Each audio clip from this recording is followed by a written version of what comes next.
The night heaven decided to speak, my child. Pause for a moment before you continue scrolling, before your mind moves on to the next distraction. I want you to stop right here and breathe, because something important is happening in this very moment.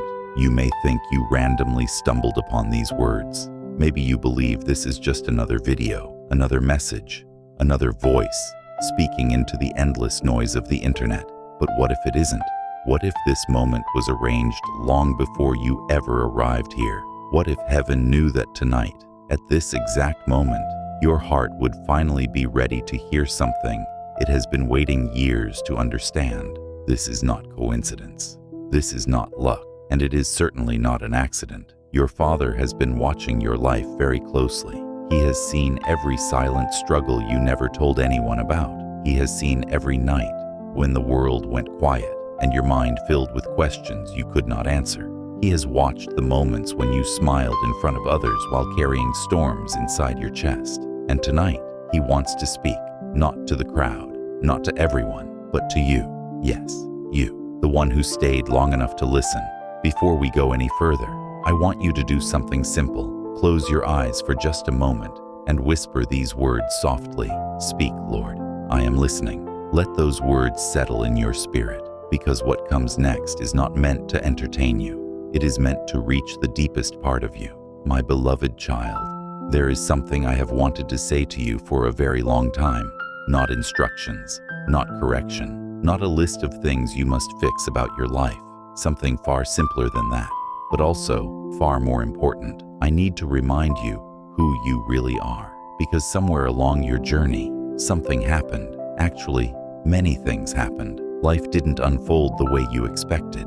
You experienced loss. You experienced betrayal. You trusted people who eventually walked away. You prayed prayers that seemed to rise toward heaven, but returned to you as silence. And slowly, without realizing it, something began forming inside your mind. A story, not a story you intentionally created. It simply grew over time.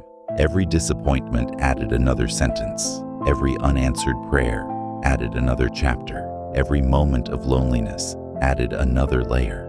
Eventually, the story started sounding like truth. The story began whispering things like, maybe I'm the kind of person things just don't work out for. Maybe I'm the one who gives everything but never receives the same in return. Maybe I'm always going to be the person who almost gets there, but never quite arrives. Maybe something about me is just missing. My child, listen very carefully. That story is not who you are. It never was. That story is simply pain wearing your name. When the human heart experiences enough disappointment, it begins protecting itself. It lowers expectations. It shrinks hope. It calls caution wisdom. It calls fear maturity. And before long, the wound begins speaking with your voice. But I did not create you to live inside the identity of your wounds. I created you for something much greater than the pain you have experienced. And tonight, I am reminding you of that truth. Many people misunderstand something about God. They imagine Him as distant, watching human lives unfold from far away, detached, uninvolved. But that is not the God revealed in Scripture. There is a moment in the Gospel of John that many people overlook because it is so short. In fact, it is the shortest verse in the entire Bible. Just 2 words. Jesus wept. It happened when Jesus stood in front of the tomb of Lazarus. Now here is the part that most people miss. Jesus already knew Lazarus was about to rise from the dead. He knew the miracle was minutes away.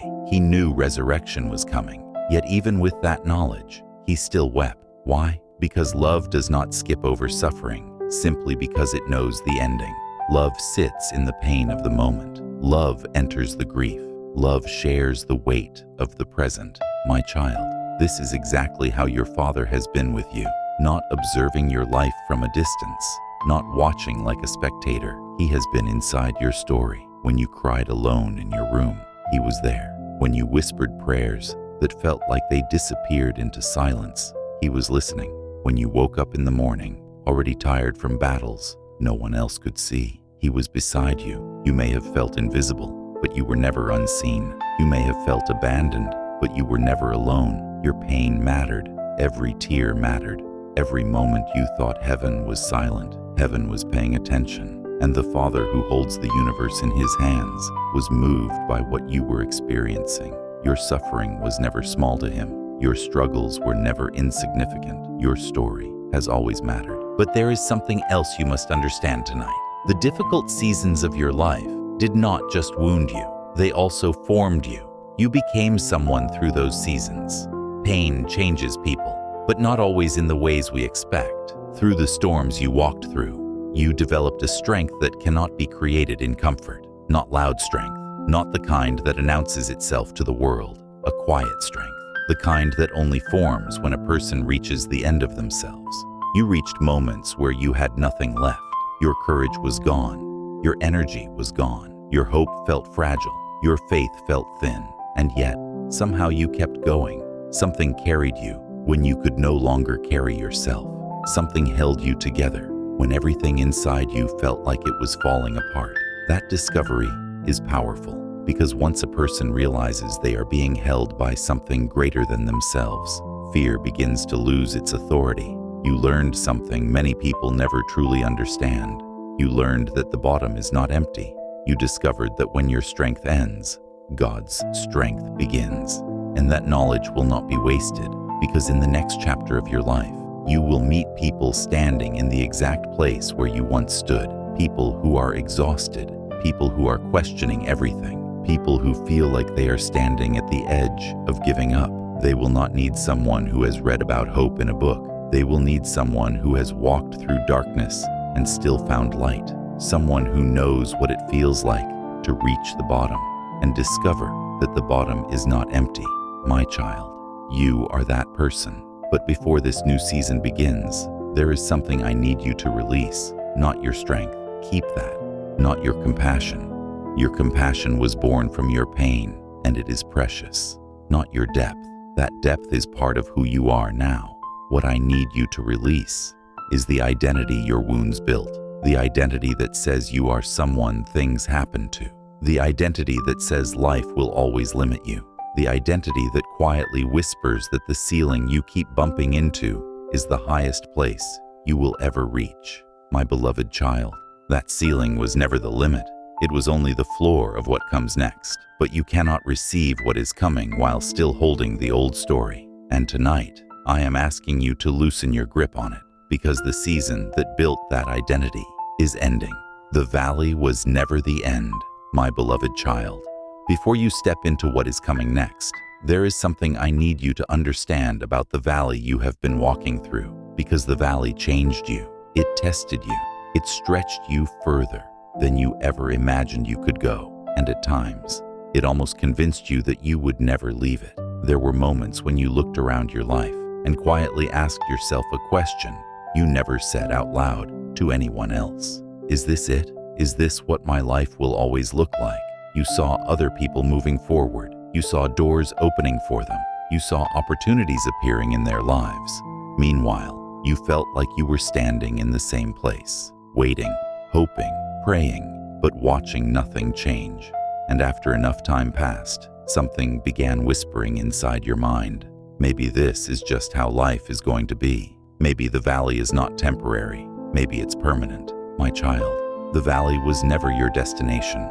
It was a corridor, a passage, a place you had to walk through so you could become the person who is ready for what lies ahead. But most people misunderstand valleys. They see valleys as punishment. They see difficulty as proof that something is wrong. They believe that struggle means God has stepped away. But the truth is often the opposite. Sometimes the valley is not evidence that God abandoned you. Sometimes the valley is the environment where God is preparing you. Let me show you something from Scripture. In the book of Ezekiel, there is a vision that has confused many people for generations. God took the prophet Ezekiel into a valley, but this was not an ordinary valley. The ground was covered with bones, not fresh bones, not recently fallen bones. These bones were dry, scattered, bleached by time and sun. They had been there so long that there was no visible sign of life left. No breath, no flesh, no connection, just fragments of what once lived. And then God asked Ezekiel a question, a strange question, a question that seemed almost impossible. Son of man, can these bones live? Think about that moment. Ezekiel is standing in the middle of a field of dry bones.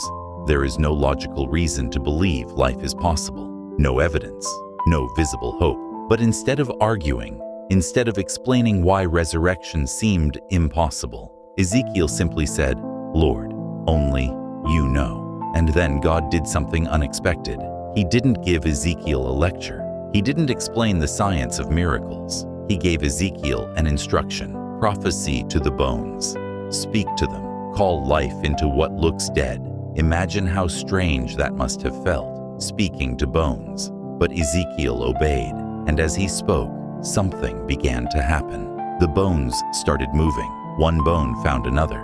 Fragments that were once scattered began reconnecting. The structure of life began rebuilding itself piece by piece. Then tendons formed, then muscles, then flesh. But there was still no breath. So God spoke again, "Prophesy to the breath."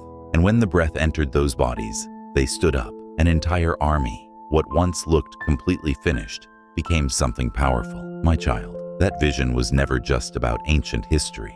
It was a picture of how God works in situations that appear impossible.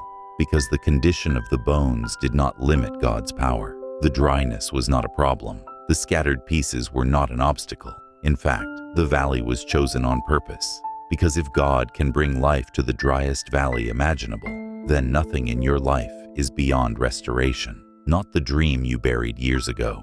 Not the opportunity you believed had passed forever. Not the parts of your heart that felt broken beyond repair. Nothing. The valley of dry bones was not showing the worst possible scenario. It was showing the full range of God's power. And my child, your life has been walking through its own version of that valley. There were dreams that dried up, plans that fell apart, relationships that ended in ways you never expected, prayers that felt like they disappeared into silence. At times, your life may have felt exactly like that valley. Scattered pieces, disconnected hopes, dry bones. But listen carefully. Dry bones are not evidence of the end. They are raw material for resurrection.